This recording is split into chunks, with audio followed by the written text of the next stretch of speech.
Seorang ayah yang membunuh pelaku pemerkosa anaknya di Pariaman, Sumatera Barat terancam hukuman mati usai dijerat dengan pasal pembunuhan berencana. Ketua Komisi 3 DPR Habibur Rahman mengecam hukuman mati terhadap pelaku. Kasus pembunuhan yang dilakukan oleh seorang ayah terhadap pelaku kekerasan seksual anaknya di Padang Pariaman yang terjadi tahun 2025 jadi sorotan. Ketua Komisi 3 DPR RI Habibur Rahman menyatakan penolakannya terhadap tuntutan hukuman mati bagi pelaku yang merupakan ayah korban kekerasan seksual.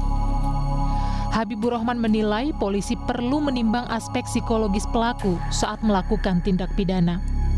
Jika pelaku dalam situasi terguncang, Habibur Rahman menjelaskan, dalam pasal 43 KUHP terdapat ketentuan yang bisa menjadi pertimbangan hukum.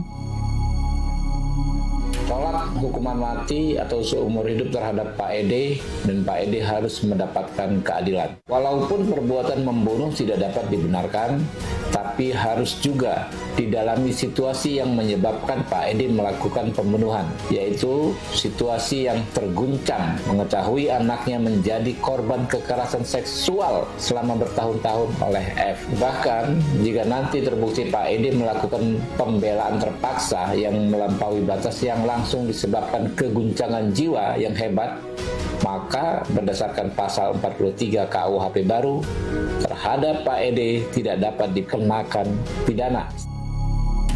Sementara polisi menyebut penerapan pasal 340 telah sesuai dengan hasil penyidikan dan waktu peristiwa pidananya.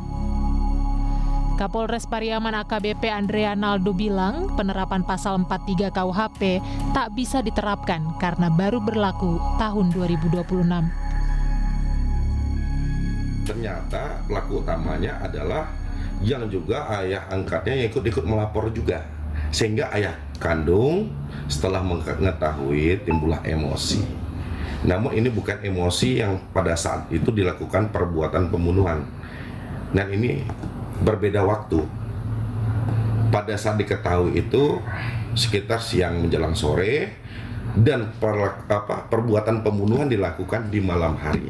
Untuk pasal yang kita terapkan terhadap kasus pembunuhan, karena LP ini berdiri di tahun 2025. Di tahun 2025, di bulan September, itu masih berlaku KUHP yang lama. Sehingga kita memakai pasal 340 yang sesuai. Kasus pembunuhan yang dilakukan seorang ayah terhadap pelaku pelecehan anaknya di Pariaman terjadi pada September 2025. Pelaku diduga emosi setelah mengetahui korban ternyata melakukan pelecehan terhadap putrinya sejak tahun 2022. Pelaku menganiaya korban hingga kritis dan meninggal dunia. Pelaku pembunuhan jadi tersangka pada November 2025 dan dijerat pasal 340 tentang pembunuhan berencana dengan ancaman hukuman maksimal pidana mati. Rio Johannes, Kompas TV Padang, Sumatera Barat.